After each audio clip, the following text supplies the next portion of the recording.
We are back. It is Dynasty Decisions, episode number 103. This is where we talk about your guys' dynasty teams. You submit them. We break down your trades. We break down your teams and what direction you should be going. A lot of you guys asking, where am I at in the queue? Every video or every team that we're talking about in this video is actually a site subscriber. So unfortunately, those free submissions are going to have to wait, but we will hopefully get to some of them here soon. But before we get into it, Danny, how you doing? Doing well. Ready to break down your guys' dynasty teams and get you guys on the right path to complete your goals, whether you're in a rebuilding situation, whether you're a contender. We're here to help you guys attain those goals like I just mentioned. Yeah, for sure. So let's not waste any time. If you enjoy, leave a like, subscribe. Like I said, if you want to skip the line, get into the next video as soon as possible. Sign up over on flockfantasy.com, promo code FSE. Our rookie draft guide is officially live, so you'll also get access to that. You'll also get access to all of our databases. So not just Dynasty Decisions priority when you sign up over there. Check it out if you're interested. But with that being said, let's hit the intro.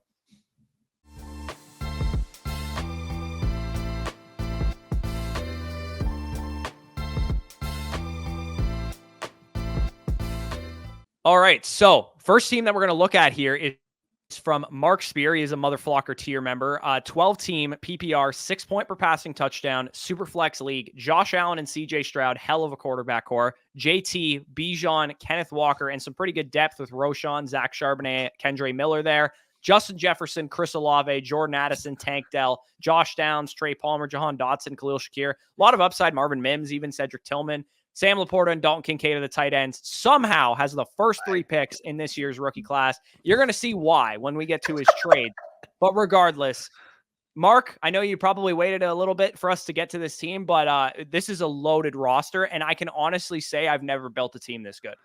Yeah, and I mean, it's understandably so when I see the type of woodsheds you're taking your league mates behind, because holy crap. 9-14, September 14th. I'm assuming that's in season. You trade away Clyde Edwards-Helaire in 2 seconds for Jonathan Taylor. This is probably when he was in lockout or whatever, or missed the first few games. You end up capitalizing. I don't care what situation that person was in. Selling Jonathan Taylor for this price, that's inexcusable. I don't know how you pulled this off, but that guy's feeling the effects of the woodshed. Let's just say that might have been the best trade or the worst trade that you made. Sorry. Like the rest of your trades are even more of woodsheds that might have been the worst trade that you made. And you got JT essentially for 2 seconds. He does say this past year was his house money year. He said things really didn't pan out and I finished with the 3rd pick. That's the benefit of being a house money team is that when things go poorly, you have a lot of draft assets and you have a lot of capital to reload your team and then hopefully go into your next season. When we say your team is in a house money year, it just means that you're not a contender until the following year. It's just that if things break right, maybe you could contend in that year. And if worst case scenario, you finish with the 3rd pick or whatever, you're going to have high-end draft assets to help reload your team. So he does say he plans on taking Marvin Harrison Jr. and Malik Neighbors with the 1-1 and 1-2. He said, should I take Caleb Williams with the 1-3 or trade it for a haul? I guess you have all 3 picks, so it doesn't really matter which one you actually spend it on. 2 and 3 should be traded. I think this team can compete this year. Any advice or moves to make how to manage this in season would be great as well. 2 and 3 should be traded, or if you're set on taking Caleb Williams, you're trading one of Josh Allen or CJ Stroud realistically. The reason why I say 2 and 3 should be traded, if you're planning on taking Malik Neighbors at the 1 and 2, as much as I like Malik Neighbors, go try to grab CeeDee Lamb. Go try to grab Jamar Chase. Go try to grab an elite number 1 wide receiver to pair with Justin Jefferson. As much as I love Malik Neighbors, if you can transition, maybe it costs the 102 plus a little bit. Maybe you have to throw in, I don't know, if you're looking at the roster, Zach Charbonnet in a future 2, and that gets you CeeDee Lamb. Go consolidate, man. Go buy some fucking hammers. And this team, with the setup, if you were to tell me this is your squad without having the 101, 102, 103, I would probably have assumed that you were a top contender on the league. The fact that you have the 101, 102, and 3 on this team, I mean, good luck to your league mates. Yeah, literally. If you wanted to sell the 101 for Jamar Chase right now, and you wanted to sell the 103 for AJ Brown right now, and then spend the 102 on Marvin or spend the 102 on Caleb or something like that, then you could easily do that. I actually probably wouldn't spend these picks because the rest of your team is already in their prime. So what you should probably do instead is go get other players who are still young, like CeeDee Lamb, like Jamar Chase, whatever guys you want to go after, maybe Jahmyr Gibbs or Breece Hall, wide receiver specifically, I would say. You absolutely could go and do that because there's actually no real risk of you for taking Yeah. Caleb Williams. Like, I would definitely want to add a third quarterback, given that Josh Allen, CJ Stroud are the only 2 startable guys that you have. But you don't necessarily need to do it for a stud quarterback. You could trade the 101 for Jamar Chase and Will Levis, for example. You know what I mean? Like, you could get him as a third quarterback just to backfill some production there. But again, worst case scenario, I would stick and pick Caleb Williams, Marvin Harrison, and then maybe trade down from 103 and get Malik Neighbors if you're dead set on getting him. But regardless, you're in a great spot. And we could go through the other trades really fast because this is how you got to said great spot.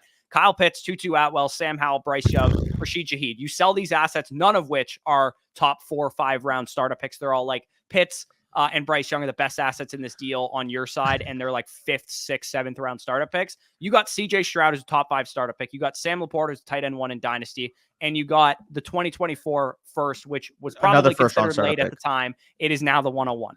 Okay, I'm trying to contextualize how that guy trades his 2024 first in this package without thinking it's going to be late. But the problem that I have with this is, how can you think a first is going to be late and ends up being the 101? Like, I understand if it was like, oh, it ended up being the 105 or the 106 because the guy barely made the playoffs because he got unlucky with some matchups. That's one thing.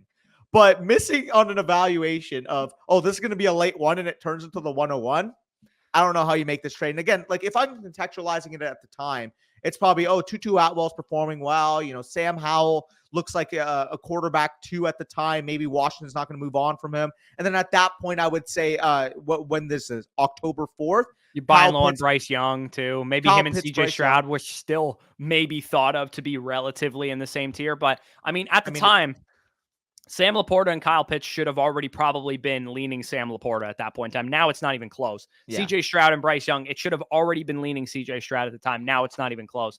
And then the first, again, even if you assume that was going to be a mid first when you traded it, it's just a misappropriation of assets by the guy that made this trade, because you bought junk, essentially. You bought a bunch of stuff for some elite assets. CJ Stroud is worth this package by himself. The 101 is worth this package by himself. I could make the argument that Sam Laporta is also worth his package by himself. So great move, obviously, on your part. Gus Edwards, Josh Reynolds, Demario Douglas, all random options that we're producing. You get Jahan Dotson. Dotson hasn't really worked out so far, so I would say you probably maybe even lost this trade, given the production that you gave away with Gus Edwards, Josh Reynolds, and Pop Douglas. But I like Jahan Dotson long-term still, so I don't mind taking the shot on him. I mean, at this point, Gus Edwards and Josh Reynolds, like, you don't care if you lose them out of your roster, especially with the roster that you have. It's more so just your flavor. If you prefer Jahan Dotson to Demario Douglas, I don't mind making this deal. Like, I view them as relatively similar projections. If you favor Douglas or if you favor Dotson, I really don't think there's a wrong or right answer either way. So if you prefer Jahan Dotson, I don't think you're going to sleep at night losing Gus Edwards and Josh Reynolds in this. Yeah, no, literally. And I mean, he made a couple other smaller moves here before we get to the big one. He sold Jonnu Smith for a 3rd on October 26th. Great move. He sold Josh Dobbs for a 2nd on November 15th. Again, this is how smart Dynasty players get ahead. It's like when casual Dynasty players need a quarterback, they'll send a 2nd-round pick for a useless asset, basically, in Josh Downs right now, or Josh Dobbs, not Josh Downs. Not a great trade for that guy, but great moves on your part. We always preach doing similar things with fodder type of pieces like Josh Dobbs. The last trade that he makes here, Christian Watson, Calvin Austin, Parker Washington, 106, 107, and his 2025 first by the looks of it, for Bijan Robinson and 102. Contextualizing this trade, Calvin Austin and Parker Washington, who cares? It's not worth anything. Yeah. Christian Watson and the 106 and the first is probably worth Bijan, in my opinion, give or take. Yeah. The 2025 first, and then you got 102 for 107 for free. Yeah, any way you slice it here, even if you just said, this league's a little bit more worried about Bijan, so his valuation's the 106 and the 107. Okay, fine. At the end of the day, though, I mean, Christian Watson in a 25 first for literally the 102, which is going to be Marvin Harrison Jr. or going to be Caleb Williams, or could end up being CeeDee Lamb. If you take the 102, add a 2nd in like a Charbonnet, you can get a CeeDee Lamb and Jamar Chase. This is the type of trade that you need to make in this spot. Having the ample amount of assets, consolidating them down, and giving yourself a position to where if you want to attack the top end assets in Dynasty Fantasy Football, you have desirable assets that people want to have back. If you were to come to someone with Jamar Chase and say, hey, I'll give you Christian Watson, Calvin Austin, Parker Washington, the 106 and the 107, like, their answer is going to be, well, I need a better asset back. Like, I don't want to give Jamar Chase for a bunch of spare parts. Yes, it's nice, the accumulation here, but I want at least one asset I can look at and say, that's going to be on my team for the long term. Well, guess what? Having the 102 or having Bijan Robinson to throw into some of those trades, you're much more likely to get a deal done. Yeah, crazy good move there. I think we can move on from his team because people are probably upset we're spending so much time on a team that is absolutely loaded. But regardless, sometimes we need to talk about the situation because your goal at this point now, Mark, is just consolidate assets and go dominate your league for the next 3 to 5 years, like you're probably set to do at this point in time. Go out and acquire the Infinity Stones realistically because you're Thanos with this team. Yep. So let's get into Brandon's team here. He is a mother flocker as well. It's a 12-team, 6-point per passing touchdown, half PPR, half wide receiver premium. So it looks like a tiered PPR. It's, half for running backs, full for wide receivers, and then 1.5 for tight ends. Super flex league. Joe Burrow, Deshaun Watson as the main quarterbacks. Breece Hall, Devon Achane, Zach Charbonnet, Kendre Miller, Chase Brown, some other guys there at running back. Puka Nacua, JSN, Elijah Moore, Wandale, Jahan Dotson, Pop Douglas. Again, similar names actually on this team than the last team. Kyle Pitts, Michael Mayer as the main tight ends. Does have a lot of draft capital as well. 102, 105, 109, 111, 202, 203. You're going to be adding a lot more wide receiver talent, most likely with a lot of those picks. 2025 first, you do have an extra one as well. So again, another team that's in pretty good shape. No train wrecks like the last video. Sorry, Corey, but we know you're making moves now, so that's good. Oh, yeah.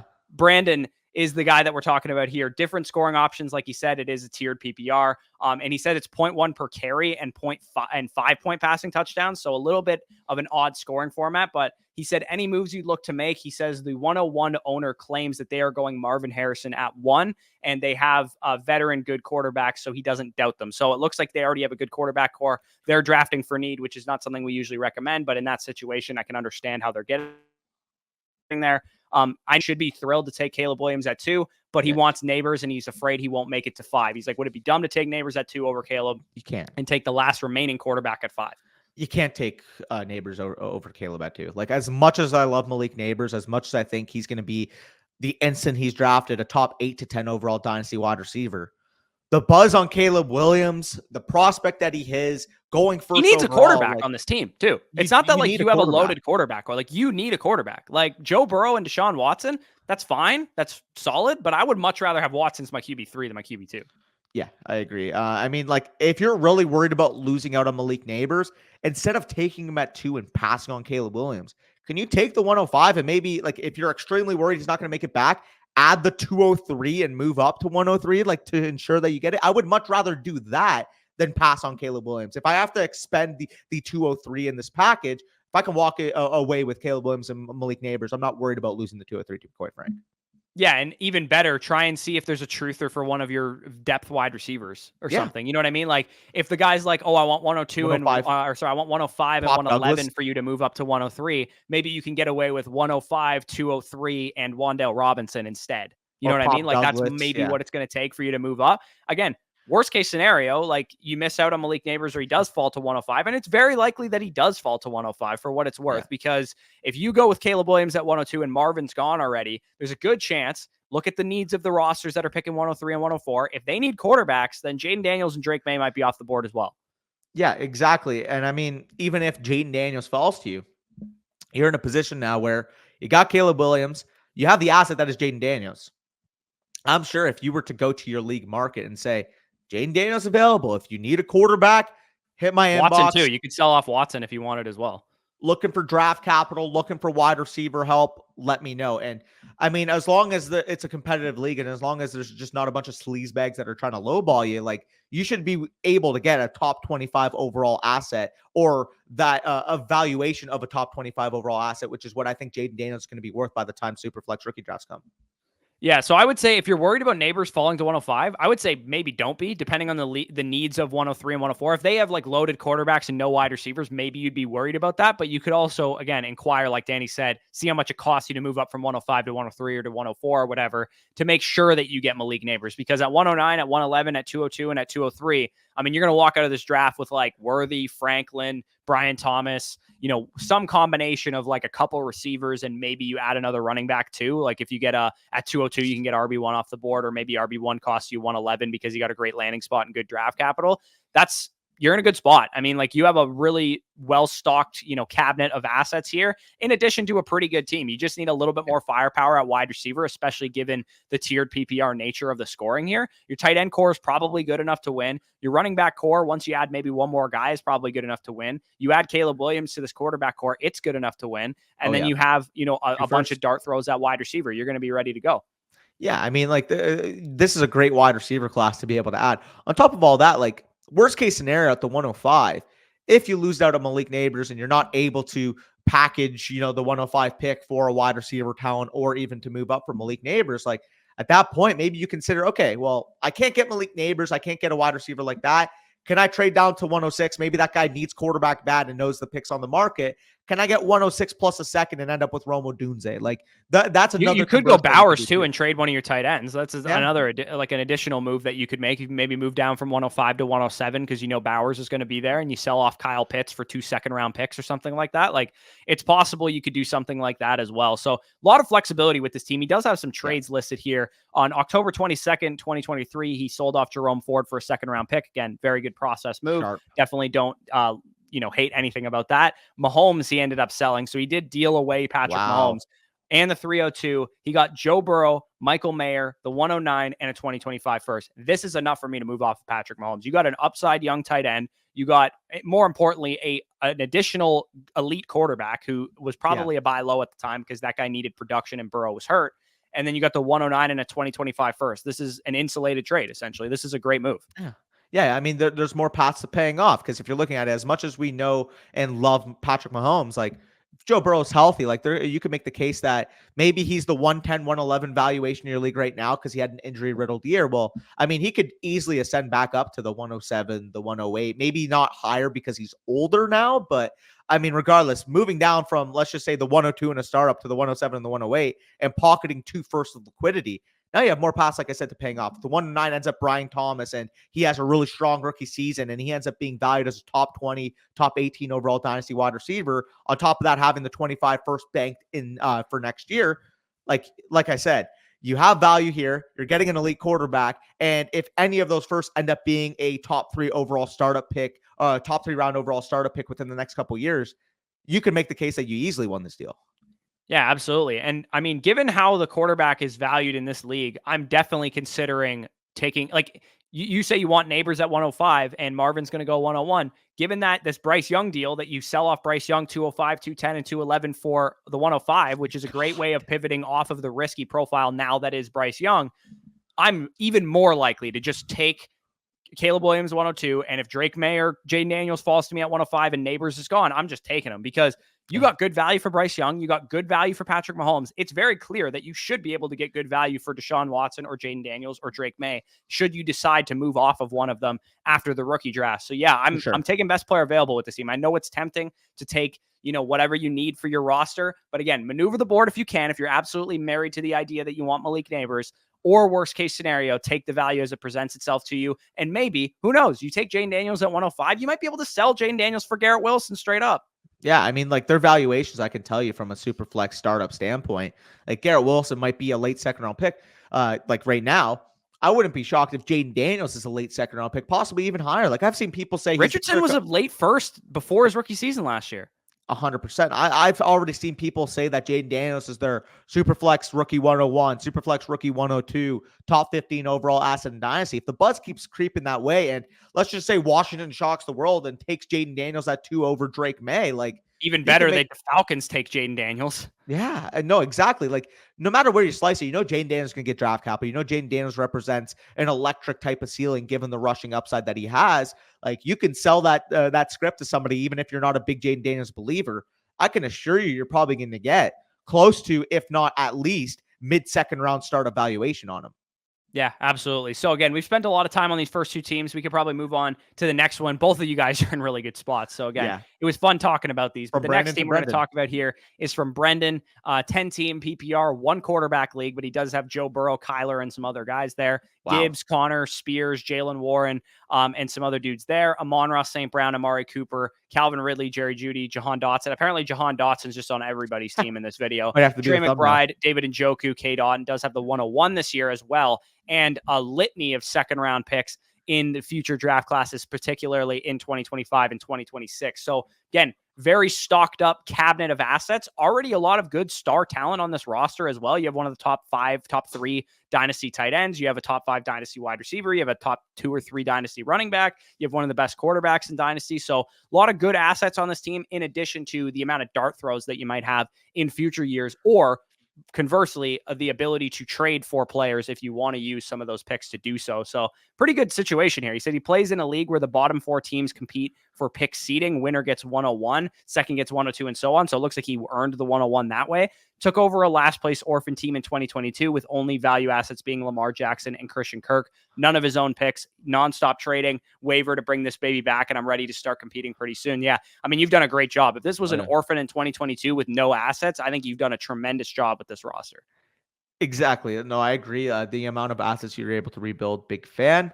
The only thing I have an issue with is we'll go to the deals, and I just think, as much as I love Joe Burrow, this is a gross misevaluation in a 1 quarterback 10-man league, to be honest.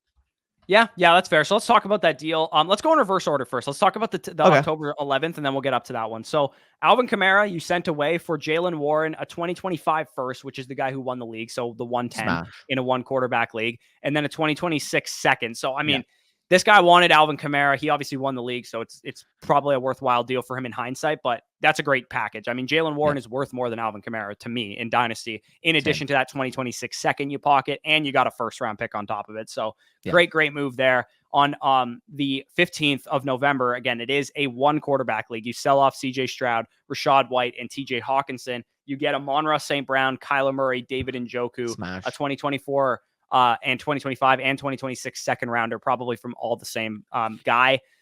St. Brown in a 1 quarterback startup is what, a top 6 or 7 startup pick, top 8 startup pick? Yeah, ease. I mean, you can make the case that, let's just say, top 3 wide receivers off the board: CeeDee Lamb, Jamar Chase, and of course Justin Jefferson are the top 3 picks. Marvin Harrison maybe being the 104. Like, you could make the case that Amon-Ra St. Brown is the 105 overall in a 1 quarterback startup league, depending on how you value the running backs, because obviously in a 1 quarterback league, value does increase at the running back position. But I think he's at least in a tier with himself, Bijan Robinson, Jahmyr Gibbs, Breece Hall. So you can make the case, like I said, that Amon-Ra St. Brown might go 5th overall in a 1 quarterback league. Yeah, I mean, given the injury to Hawkinson, you kind of got lucky a little bit there, because I'm assuming he was healthy when you made this deal. And Njoku and Hawkinson, not that big of a difference in value right now, given Hawkinson's injury. Kyler Murray and CJ Stroud, basically a wash, just given that it's a 1 quarterback league. I mean, you'd prefer Stroud, but not by a shit ton. And then Rashad White versus St. Brown ate a conversation. Plus, you got all that insulated value with those second rounders. So great move there. And then this is the one that you were talking about, because you made this recently on February 1st. Sends away Tucker Kraft, the 105, the first round pick of the guy who won the league this year. So again, you'd probably assume it's at least, 107 to 110 next year. And then 2026 first, which is his own, because he's saying he wants to compete right now. And the 205, and this is a 1 quarterback 10-team league, and you got Joe Burrow in the 207. If this was a super flex league, I could maybe stomach this deal. If it was a super even flex then, league, it's still pretty high, because you're giving up maybe Drake May or Jaden Daniels in addition to those extra first round picks. In a 1 quarterback league, you pushed your chips in way too heavily. You were fine with Kyler Murray, Jared Goff, to be honest, dude. Like, you didn't need to make this move at all. And even if you wanted an elite quarterback, you should not have paid this price tag. I just don't get why you had to include the 25 and 26 first. If it was Tucker Kraft, the 105 and the 205 for Burrow and the 207, I understand it at that point. But in a 1 quarterback league, like, you could make the case Caleb Williams probably goes off the board 6th, 7th overall. And I mean, tell me the big difference between Joe Burrow and Caleb Williams in Dynasty. And if not, I mean, I think you can make the case that Caleb Williams, given the age complex, could be even valued higher.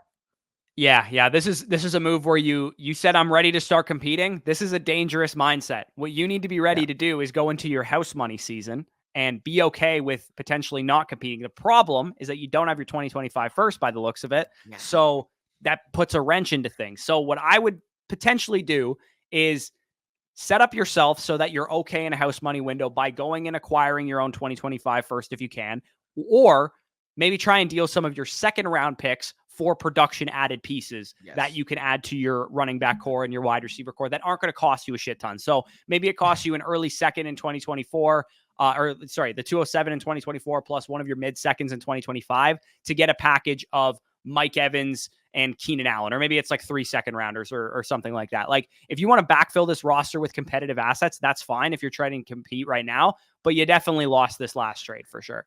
Yeah, and again, not to harp on it, obviously, the other two deals we're big fans on, but I just don't know how this package ended up coming to be. Like, realistically, I'm looking at it, and like, it's two firsts too much, like I said.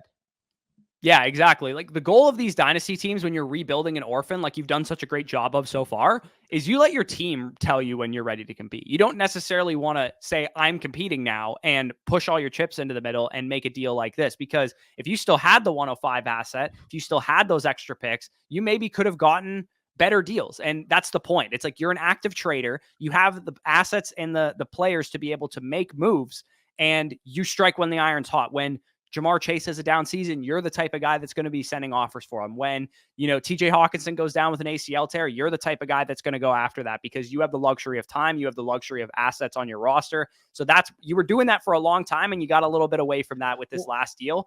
So just stay the course with this team is the one thing I would say.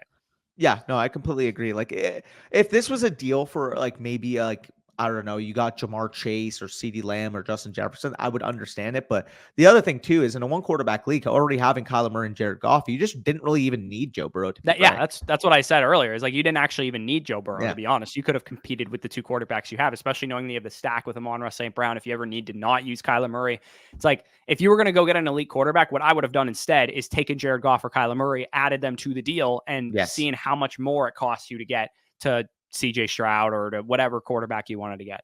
Yeah, no, I agree. Yeah, I overall, outside of that deal, I think you've done a great job. Like Corey said, you have a ton of assets. You do have the 101. I'm more than comfortable adding Marvin Harrison Jr. to this team for the record as well. And aside from the other picks, 207, 303, 503, along with the seconds next year, like Corey said, try to leverage it and see if you can get some production if you are ready to compete, which not having your 25-1 or 26-1, your own picks, is going to put you in that type of window. Next team that we're going to get into here is from Kyle, 12-team PPR, 4-point per passing touchdown, half tight end premium, super flex format. Lamar is the main quarterback there. Not much else going on other than Sam Howell.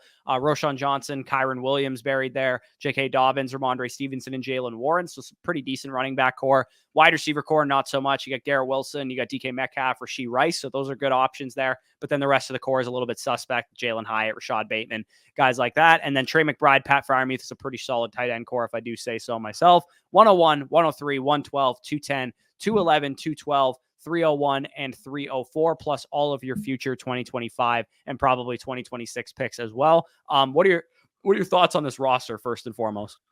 Yeah, I mean, right off the bat, you do have, I mean, a guy like Lamar Jackson to head it. Obviously, those picks, the 101 and 103 in particular, like they're needle moving type of assets, and they build a strong nucleus. On top of that, having Garrett Wilson, DK Metcalf, a guy like Trey McBride, Kyron Williams, like you have a really, really strong roster to be able to enter a house money type of stretch.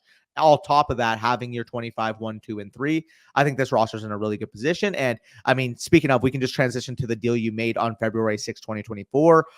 This is right before the Super Bowl, you're able to make this deal. You end up trading Brock Purdy and the 201 in exchange for the 103, the 210, I believe that is, along with a 2024 304. In a 10-man league, or sorry, not a 10-man, in a start 10 league, this is a smash in my opinion. I'm looking at the 103 compared to Brock Purdy. I would rather have the 103. And then in that instance, it's like, if you made the case it was Brock Purdy plus the 2-1 for the 103, I would still take the 103. So getting the 210 and the 304 back in this type of setup, like if it was a start 12, start 13, that's one thing. And a start 10, just give me the elite 103 asset that it represents. Yeah, and you're going to get some decent options with that 210 and with that 304. Yeah. It's a deep class. Yeah, great move. If you're not a Brock Purdy fan, I think you got very adequate value for him. Sometimes when people are not a fan of a player, they'll sell them low. And I actually think you got pretty much market value, if not even above market value, for what Brock Purdy is actually worth. So he does say, a lot of people are going to ask us this question. I want Marvin. The guy in front of me wants Marvin. I feel like we're going to have this question all off season. The guy at 102, he thinks wants Marvin Harrison. He already has 2 stud quarterbacks. It's probably a reasonable assumption. He said, should I try and trade up from 103 to 102 to secure Marvin Harrison Jr.? And then also he says, what do I do with all these picks? I'm definitely weak at running back. I wouldn't say you're definitely weak at running back. I think you could actually build out like a hero Ramondre, RB with Kyron Williams here. and Ramondre, Ramondre. Jalen Warren, Roshan Johnson. You might be able to figure out your RB2 no problem with those guys. You kind of are just lacking depth in general at the skill positions, running back and wide receiver. You do need a little bit more firepower in both position groups, just not like a ton in either. Like it's like you have a pretty balanced group both together there. So what are your thoughts on him trading up for Marvin first and foremost? More than comfortable doing it with this roster, especially. Would you give up 112 to do it? Would you do 1-3 and 112 for it?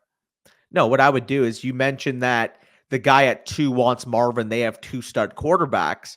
You leverage to him, say, hey, listen, like I'm comfortable taking Marvin Harrison 101 here. Convince him of the fact that you're comfortable of taking Marvin Harrison 101 to try to get because you have the 103 and you're like, I don't really care. Caleb's fine, but I actually like Jaden and Drake May the same amount or whatever. And you can convince him that you're going to take play the game. 103.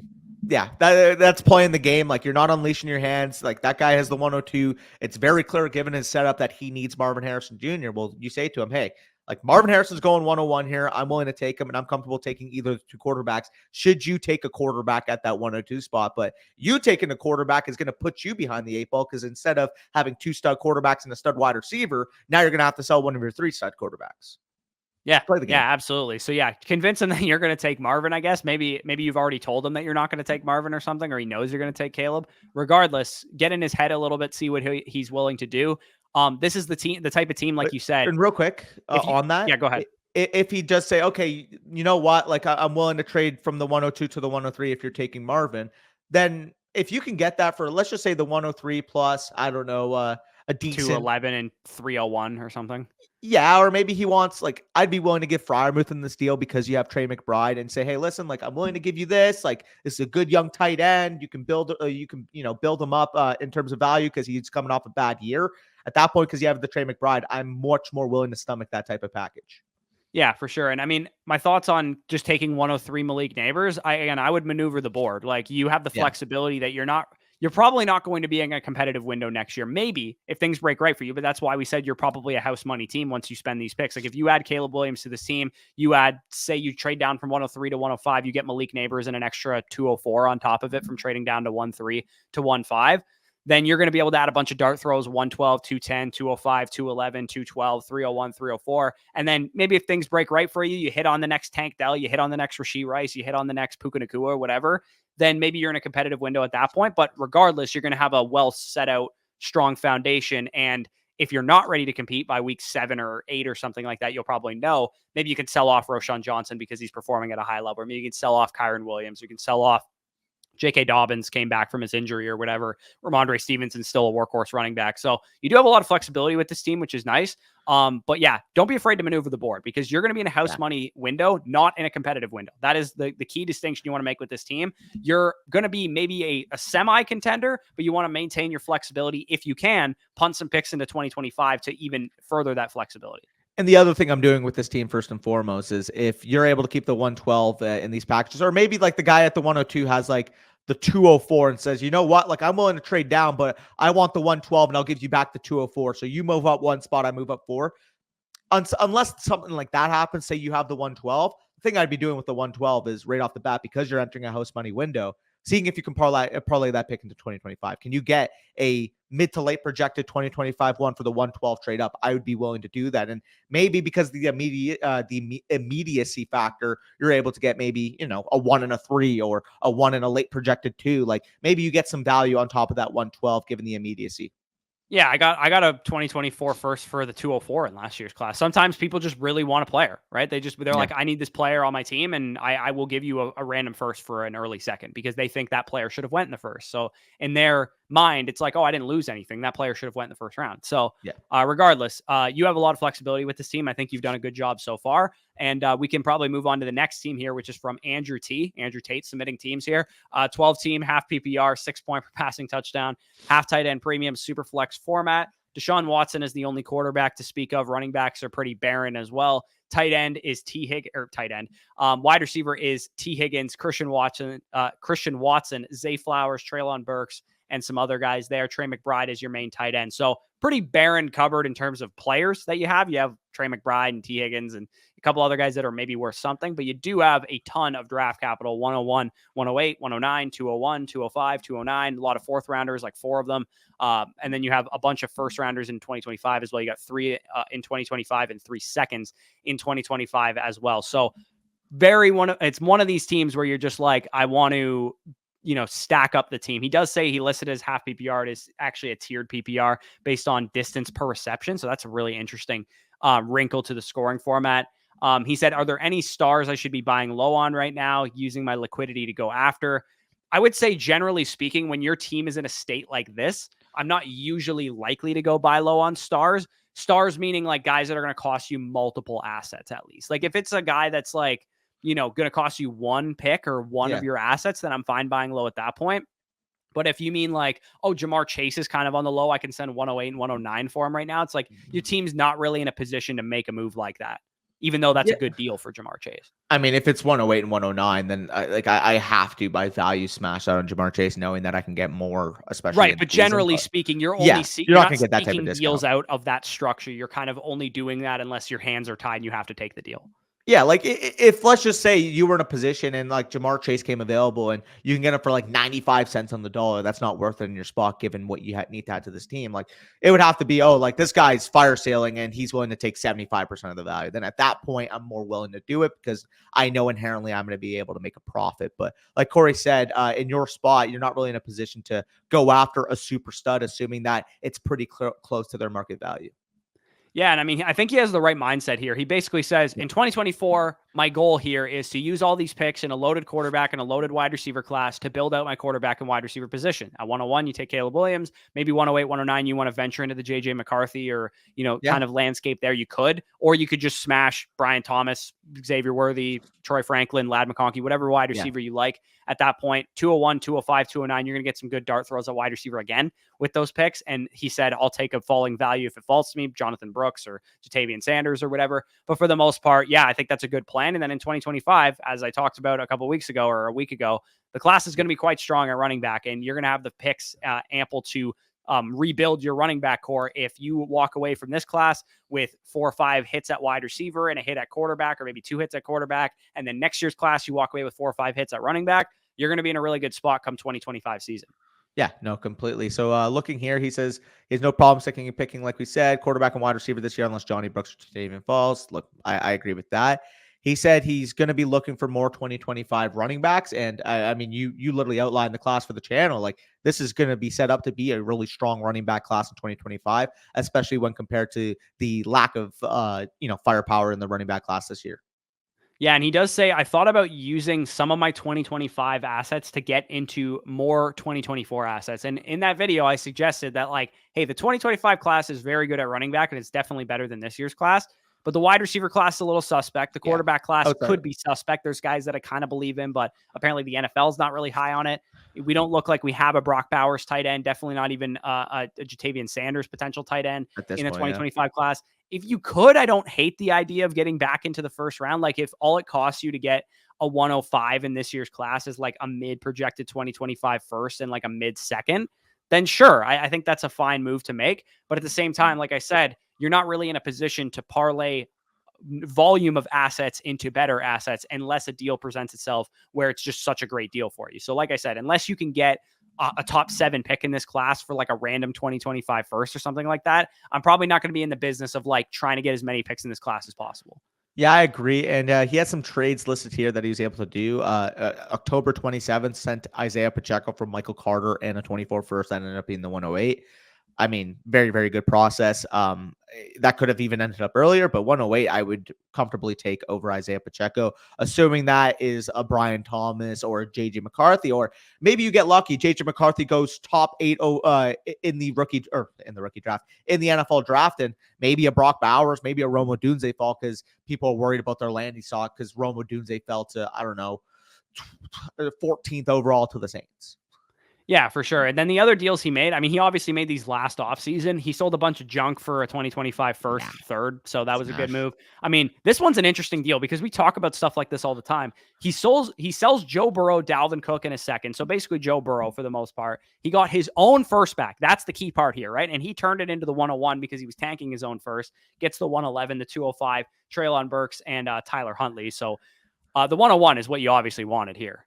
Yeah, and I mean, it's just kudos, cherry on top that you got Zay Flowers at the 111 last year, because I mean, Zay Flowers obviously has outperformed that 111 price tag. We had him ranked 109 too, so that was Yeah, just a value at the time.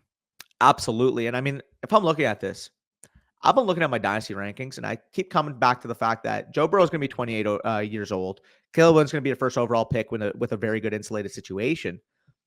I'm starting to lean that maybe Caleb Williams should be ranked ahead of Joe Burrow in startups, to be honest. Yeah. And at I that mean, me point, and at you least it's a differ on Joe conversation. Burrow because I just think Joe Burrow is the second best quarterback in the league, to be honest. So I'm Fair. willing to forego a couple years of age for the known fact that this guy It's is at an least a absolute combo, though. superstar with great talent around him right Yep. now. So we differ a little bit on Joe Burrow, but I don't think, given your team's situation, it's definitely not outrageous to say that you would prefer at least Caleb Williams in the 111 insulated value-wise to Joe Burrow, the asset for sure. So yeah, that was a great move. I mean, it looks like he tore it down in April of last year, selling Jalen Hurts, TJ Hawkinson, Austin Eckler, and 2 threes, get Deshaun Watson, Christian Watson, the 109, 2025 first and second. I mean, selling Jalen Hurts last year, I maybe would have wanted better assets as opposed to volume of assets, but Deshaun Watson was a good buy low last year. So I think that was good process. Christian Watson was a good buy last year. I think that was good process. And you got 2 1s to make up for any kind of lapses in value that the Watson bros there have actually seen in their value. So overall, I think this was a great move. He said at the time, I feel like I sold Burrow a little low. He was kind of holding his first for ransom. I mean, sometimes you got to do that. He knew you were going to tank your first, so he wanted Joe Burrow back in return. That was smart on both of your parts, to be honest. Yeah. Yeah, no, I agree. I mean, and it ended up materializing for you because, like I said, I think even if you prefer Burrow at the worst, it's a conversation, and the fact that you're able to get Zay Flowers out of it, like that, more than bridges the gap. Yeah, I mean, maybe I would have tried, because he says too, like once I made that Hurts trade, he knew I was rebuilding. Maybe try and make the Burrow trade first, so you don't have to give up quite as much. But they're made the same day, the second so you ask for your own first back, any dynasty player is going to understand that you're trying to rebuild. Any good dynasty player, at least. Especially when he goes to the league chat and he sees that you traded Hurts, Hawkinson, Eckler, who was a top 3 running back coming into the year in terms of expectation. Like, he's gonna see that and be like, "Oh, this guy's rebuilding. Perfect. I have his first round pick. You're not getting your one back unless you give me everything you got." Yeah, bro. I want your firstborn. I want fucking Joe Burrow. I want, a first rights to your first house. Like, he could ask for whatever he wanted at that point. Yeah, exactly. So we can move on to the next team. I think you're in a good spot there, Andrew. Angantyr, I believe he's German, a German buddy of ours here.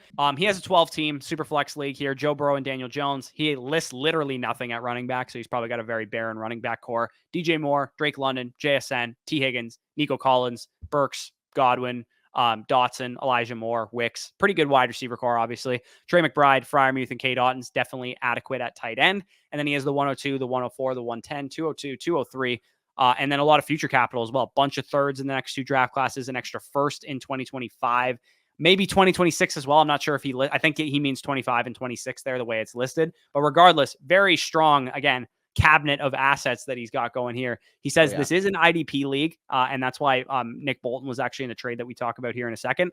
But he only has 4 IDP players, so it's not a major thing. He said, I was wondering how you guys would attack both the rookie draft and trades with this team. He said, I don't think my team is ready to compete this year. Obviously, he doesn't have anything at running back yet, and I'm hoping to have a competitive team in 2025. He said, I just lost out on the 101 this year after somehow winning 2 of his last 4 games. So looking at the team, I mean, it definitely sucks that you lost out on 101 given your team's state. You really could have used Caleb Williams.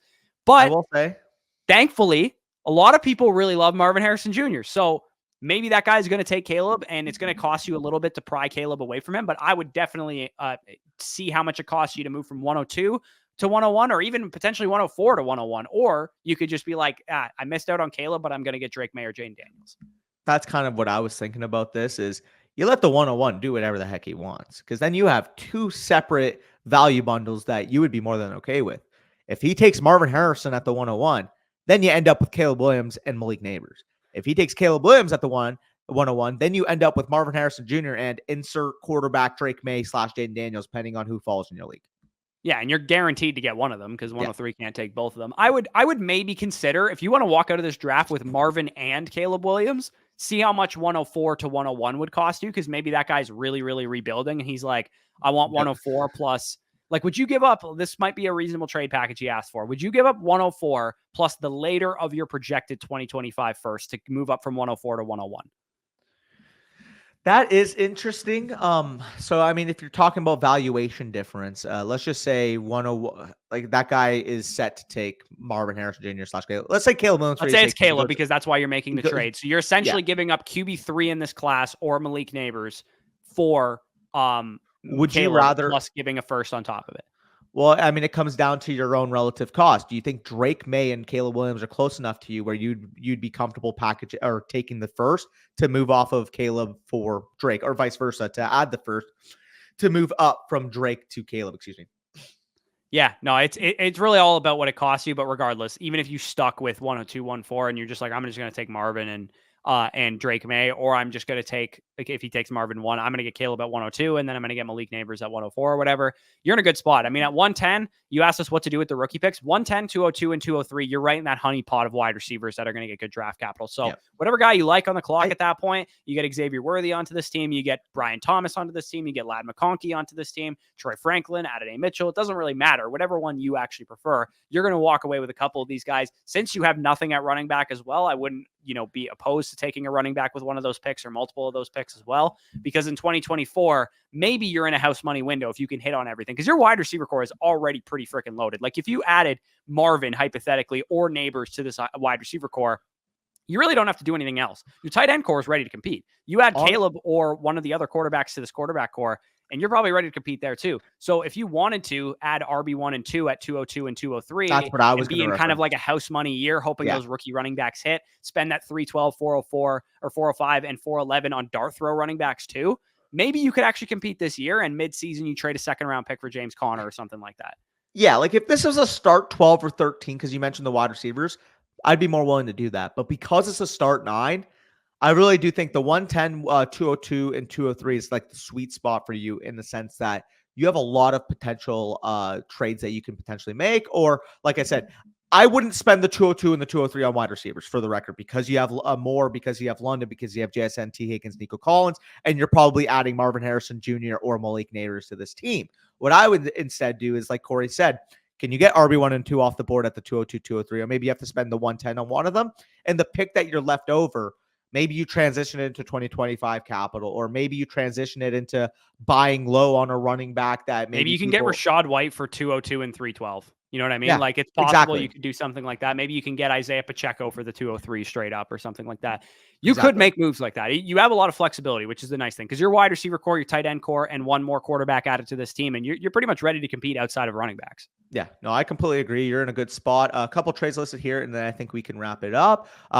This first trade, traded away Isaiah Likely, a 5th round pick in 2024. Got Daniel Jones a 3rd and a 4th. I mean, Isaiah Likely, even if somebody's incredibly optimistic on him, it's probably worth a 3rd round pick. And then you got Daniel Jones in a 4th for a 5th. So really like that side of the deal that you're able to get there. Really, really good asset management. And apparently this happened when the Burrow Andrews injury happened. So the guy was like, oh, I just lost my Mark Andrews. I want to trade for Isaiah Likely. So this is the type of deal that I love making.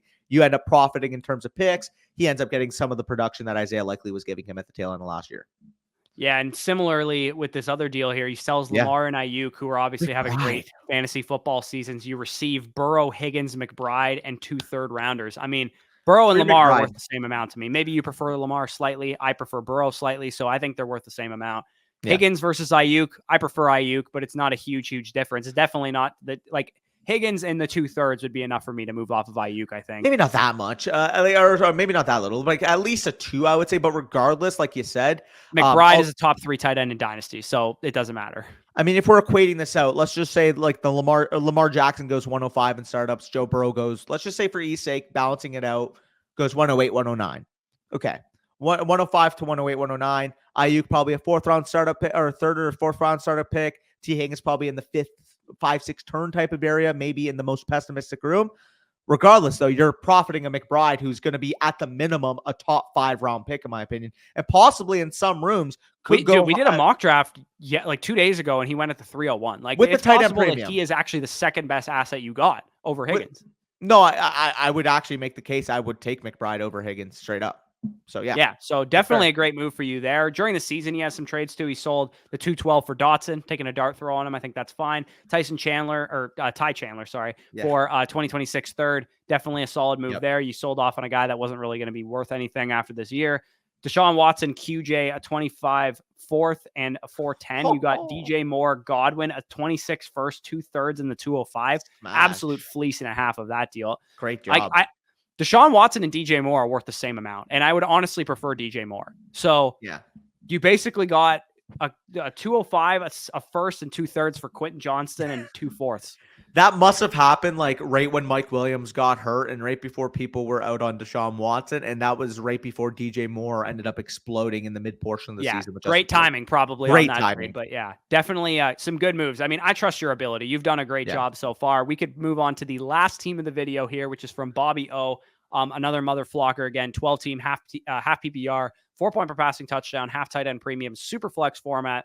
Joe Burrow, Dak Prescott, Derek Carr, Ryan Tannehill, pretty good quarterback core there. Austin Eckler as the main running back with Tank Bigsby and some other guys. AJ Brown, Garrett Wilson, DK Metcalf, T Higgins, Marquise Brown, Jaden Reed, Jerry Jeudy, Josh Downs, very good wide receiver core. Pop Douglas buried down at the bottom there with Wandale, Mark Andrews, Michael Mayer, somehow has the 106, and just a litany of first rounders in 2025. I don't know why everybody hates the 2025 class in your league, but 5 1s in any class are guaranteed to go up in value. So again, it's fitting that we had a monster team to start the video, and we have a future monster team to end the video here, because this is the type of team I'm looking to cash potentially. Maybe not all of these first rounders, maybe not, but like your team is a couple running backs away from winning the championship. I agree. Now, the problem here is he's looking to contend, would like some guidance on what to do next and what players to target. This is the context. My league values running backs heavily. Thanks.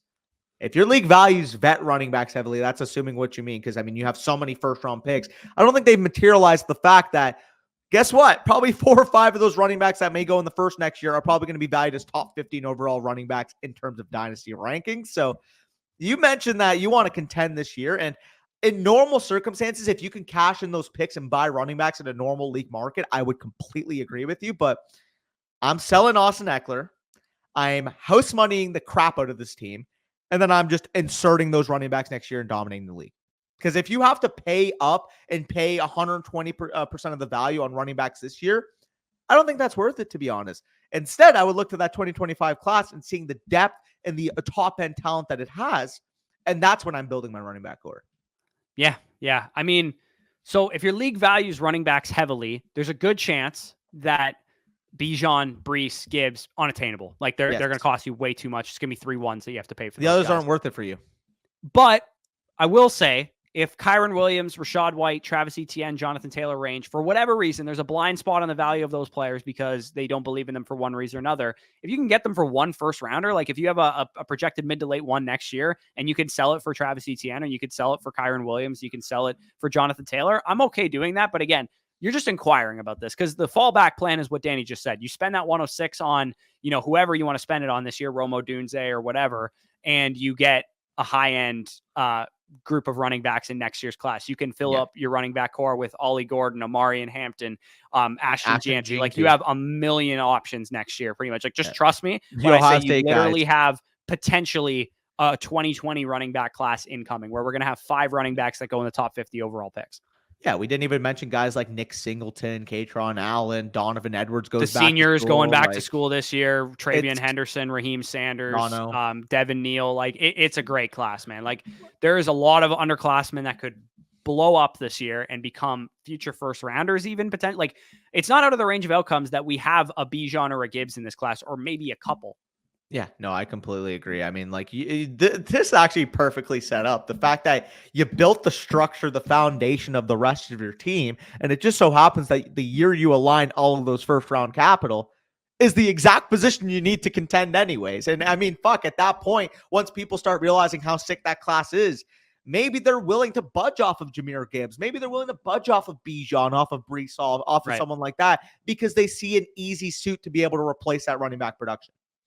Yeah, and if midseason, for whatever reason, you actually hit on some running backs, like I don't know how you would, but like let's just say midseason you were actually treading water and you were like 4-2 or something, and everybody's seeing Ollie Gordon and Ashton James, like everybody's lighting up college football, and they know this running back class is about to be sick at that point. Then yeah, maybe you can buy low on a hamstring injury Brees Hall because he's missed the last 2 games or something like that. At that point in time. But regardless, again, you could just literally wait this out and spend those picks, and you'd be in a good spot. So that is the end of the video. We are going to head out of here because we have gone a little bit long on this one. But again, if you guys enjoyed, leave a like down below. Subscribe to the channel if you are new around here. If you want way more Dynasty content, way more rookie content, our Dynasty Wall Street Journal, our first edition of our draft guide, is now officially live. Top 30 prospect rankings, 30 player write-ups, 30 player cards, pro comps, all the stuff that you could want, fantasy outlook, how to handle them in rookie drafts as of right now, constantly updated throughout the offseason. March 15th, we're going to have another 20 prospects and the combine updates for the measurables and all the testing numbers and all that kind of stuff. If you're interested in that, in addition to first priority to Dynasty Decisions like you get in these videos, head on over to flockfantasy.com. Make sure to use the promo code FSE for 30% off. Start your 7-day free trial today, and trust me, you're going to want to stay on board a long time, not just for 7 days. You're going to want to sign up for that annual membership. And when you sign up annually, you get a free Zoom consultation with one of us. After you sign up annually, just reach out to us and we'll have that booked up for you. And we can talk about whatever you want to talk about, probably Dynasty Fantasy Football related. But even if you want to talk about anything, we'll talk about anything with you. So with that being said, peace out, and we'll talk to you soon.